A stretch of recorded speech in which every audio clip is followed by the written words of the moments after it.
सबसे पहली बात तो यह है कि ट्रंप ने और बेंजामिन नेतन्याहू ने रमज़ान के मुबारक महीने में, जहां पर पूरी दुनिया के मुसलमान रमज़ान में रोज़ा रखते हैं, इबादत करते हैं रातों में, ऐसे मुबारक महीने में उन्होंने मिलकर ईरान पर हमला किया है और ये भी नहीं समझा कि मुबारक महीना रमज़ान का है।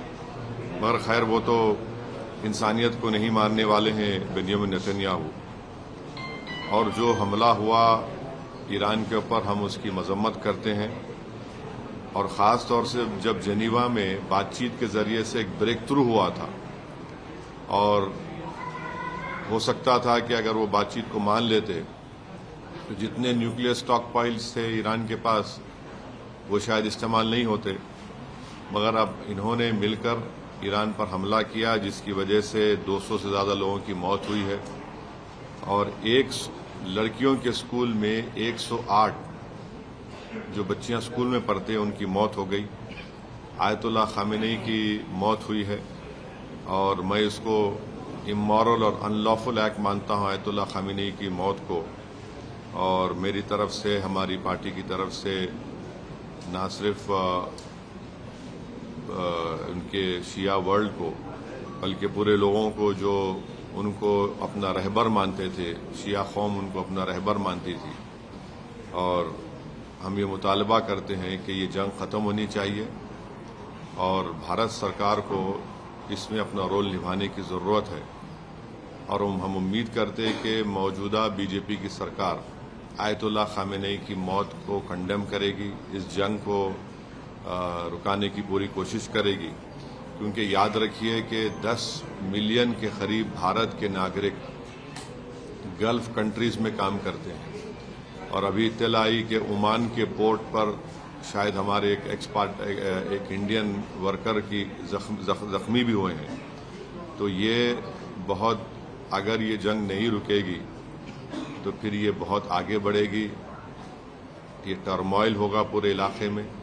और आपको अंदाज़ा भी नहीं है कि कई भारत के लोग जो उम्रा करने के लिए गए हैं और वो ट्रैवल एजेंट के जरिए जाते, पैसे देते, 2 दिन मक्के में, 3 दिन मदीने में, अब उनके पास पैसे नहीं है, वहाँ पे फ्लाइट ही नहीं उड़ रही है वहाँ पे।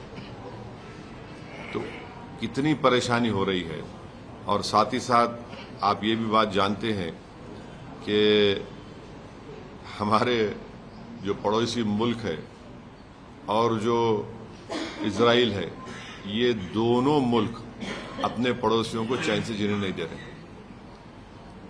अफगानिस्तान में हमला, और फिर इजराइल जो है बार बार जून में ईरान पे हमला किया। और इजराइल, बेंजामिन नेतन्याहू ने 70,000 से ज्यादा फलस्तीनियों का जेनोसाइड किया। ये जेनोसाइडल रजीम है और जो हमेशा शरारत करते रहते हैं। तो ये मेरे एहसासात हैं अपनी पार्टी की तरफ से। और मैं उम्मीद करता हूं कि हमारी गवर्नमेंट ऑफ इंडिया खामनई की मौत की मजम्मत करेगी। और अगर ये जंग नहीं रुकेगी, जो एक इल्लीगल है और कोई ख़तरा नहीं था किसी को, सिर्फ दबाना चाह रहे थे और जुल्म कर रहे हैं इस तरह वहाँ पर हमला करके, और इसके जो नताइज निकलेंगे वो बुरे निकलने वाले हैं। हम लोग अंडर एस्टिमेट कर रहे हैं, ये ख़त्म होने वाली नहीं। अगर ट्रंप और नेतन्याहू समझ रहे हैं कि रजीम चेंज होगा ईरान में, मैं नहीं समझता कि रजीम चेंज होने जाने वाला है।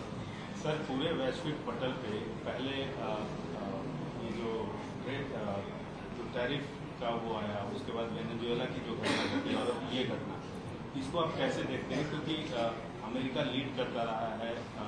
नहीं, देखिए, जितना इंटरनेशनल रूल बेस्ड ऑर्डर था वेनेजुएला पे हमले के बाद, वो खत्म हो गया। अब और उसको आप खत्म कर दिए जब आप इजराइल के साथ मिलकर ईरान पर हमला किए। जेनीवा में ब्रेक थ्रू हो गया था बातचीत का। ओबामा जब प्रेसिडेंट थे तो उन्होंने ईरान से JCPOA एक एग्रीमेंट किया कि सिर्फ 3% न्यूक्लियर फ्यूल बनाएंगे। ट्रंप प्रेसिडेंट बने, उन्होंने उस ट्रीटी को ही खत्म कर दिया। तो ईरान 60% पे चला गया। 90% होना चाहिए आपको न्यूक्लियर बॉम्ब बनाने के लिए। अब कौन जिम्मेदार है उसका बोलिए।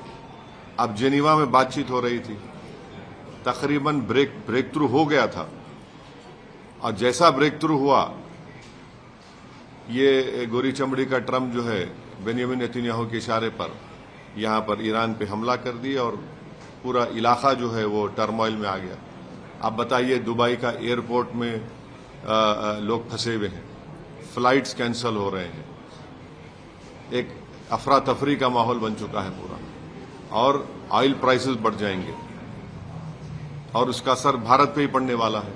हम तो 80%, 25% तो ऑयल तो इंपोर्ट करते हैं हम।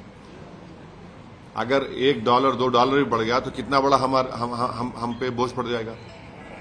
तो ये चीज़ें हैं, और सिर्फ एक स्टेटमेंट देने से भारत सरकार, मोदी सरकार अपनी जिम्मेदारी को नहीं निभा रही।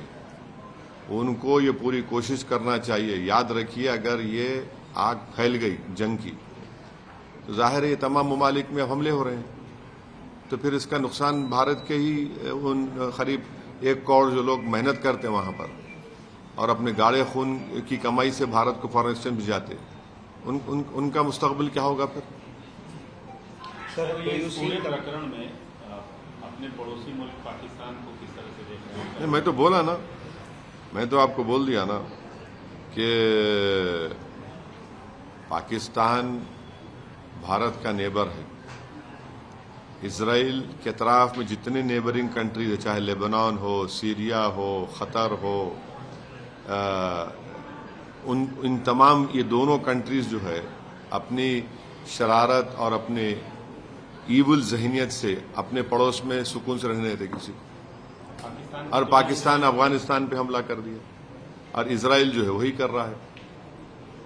19वीं सेंचुरी के आगाज में 2 ही कंट्रीज मजहब के नाम पे बनाए गए थे और दोनों नाकाम फेल स्टेट्स हैं।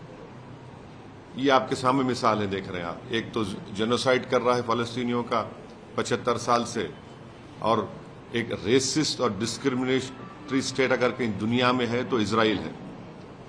और ये पाकिस्तान कभी भी भारत को सुकून से रहने नहीं देगा, हमेशा टेररिज्म को प्रमोट करता है और प्रमोट करता रहेगा।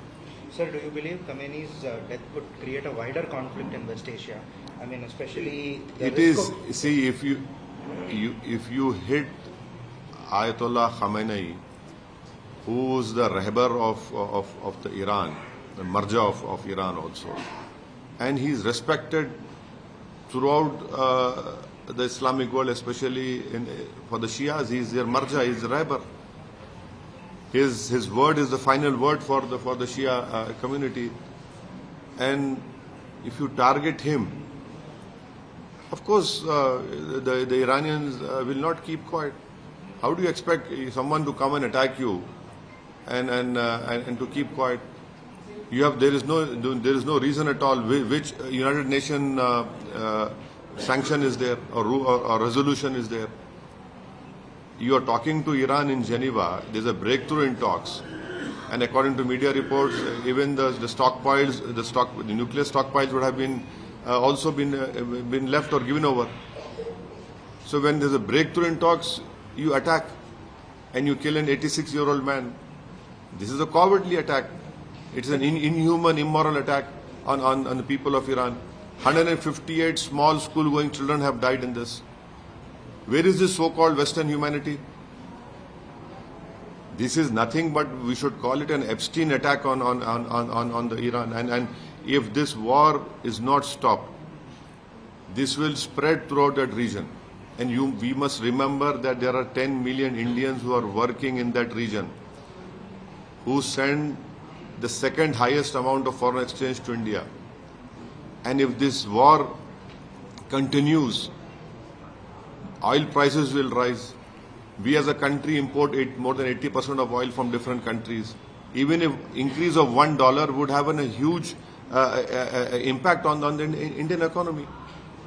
There are thousands of Indians who are stuck in Makkah and Medina because there are no flights who went to perform Umrah.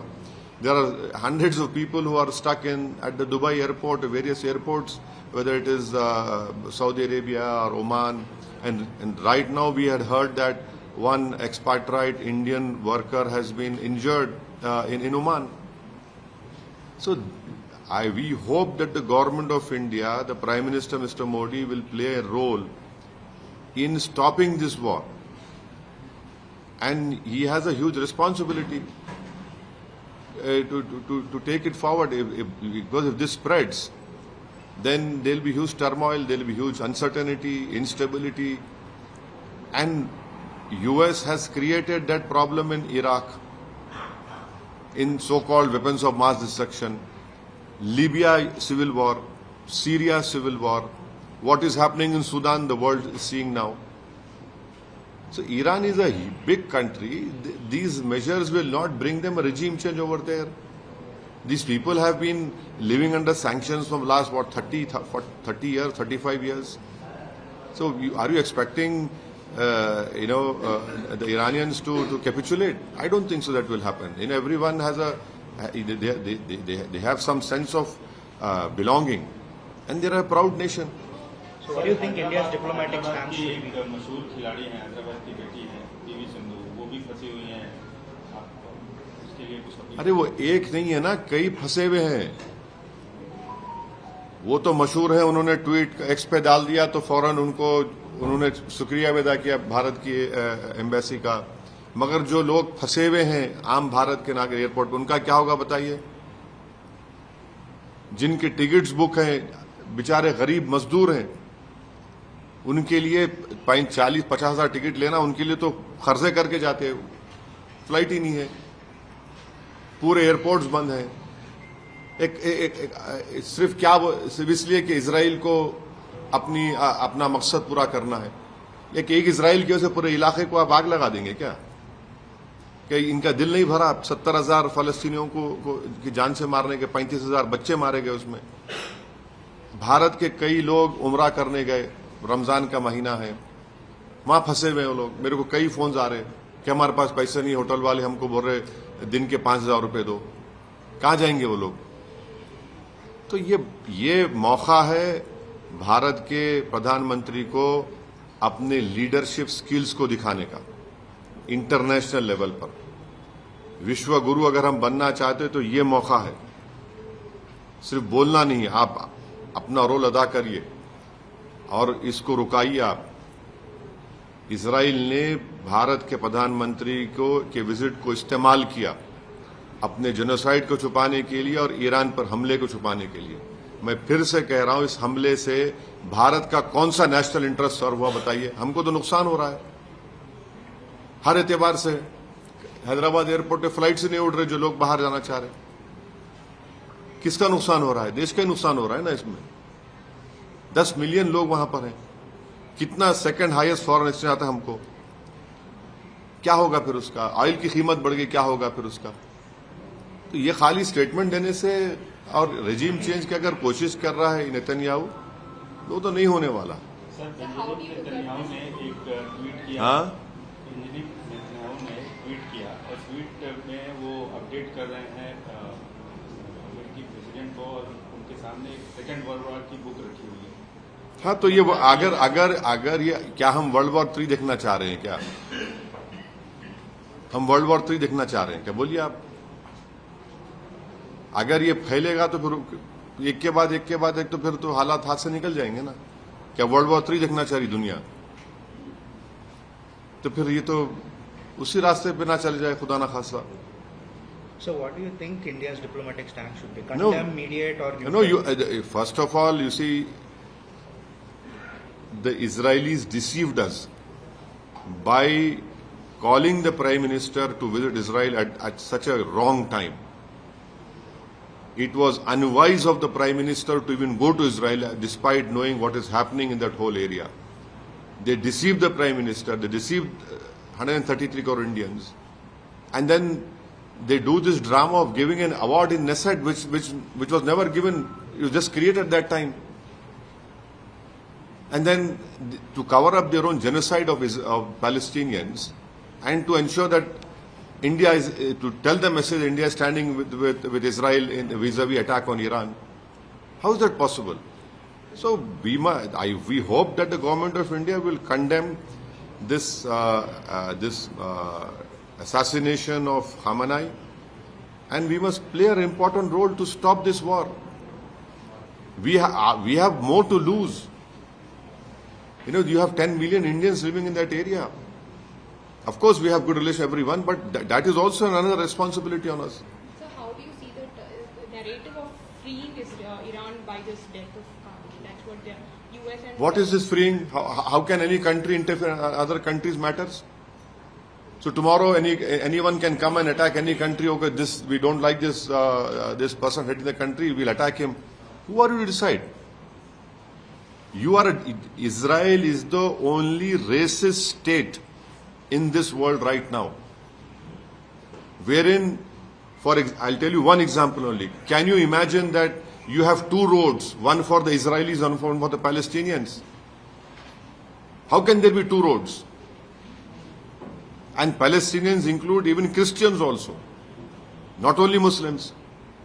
Many Christians have also died in this genocide in Gaza. The churches have been demolished to the bombardment. So this is how can you free a country? Who are you to free a country? You did this in Iraq, weapons of mass destruction. What happened over there? Led to the death of 2 million children over there. You did the same thing in Libya. There's civil war in Libya, Syria, now Sudan. Do you want civil war in every place? Is this what these powers want?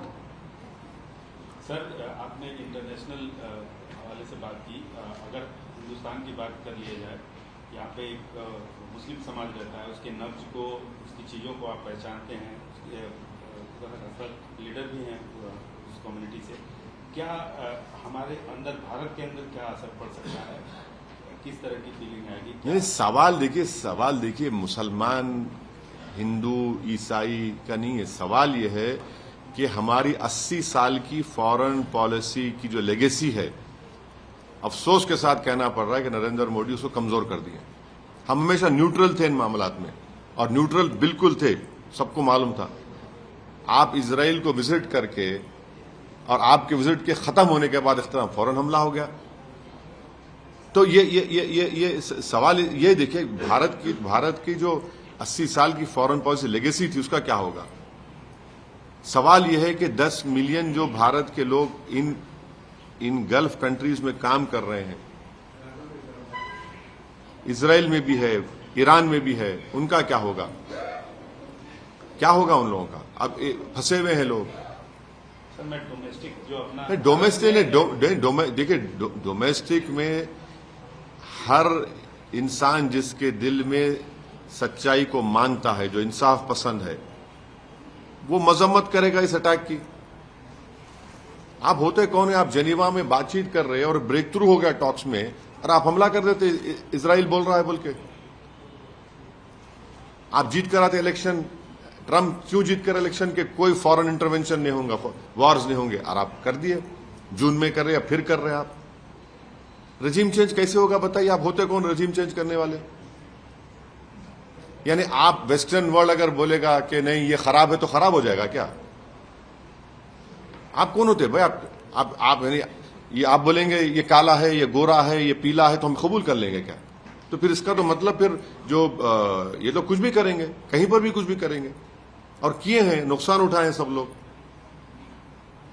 यकीनन Ayatollah Khamenei के इस मौत से सबको सदमा भी है, और मैं इसको इमोरल और अनलॉफुल मानता हूं. और खास तौर से जो शिया लोग हैं, उनके लिए रहबर है, उनके वो मरजा हैं, उनके लिए तो बड़ी तकलीफ दे बात है.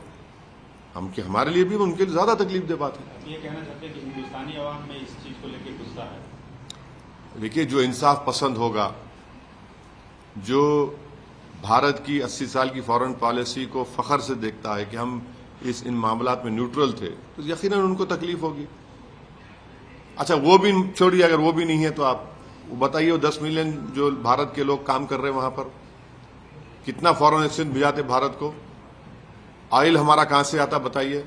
$1 अगर ठीक है रिजर्व होंगे, $1 अगर बढ़ेगा तो कितना बोझ पड़ेगा?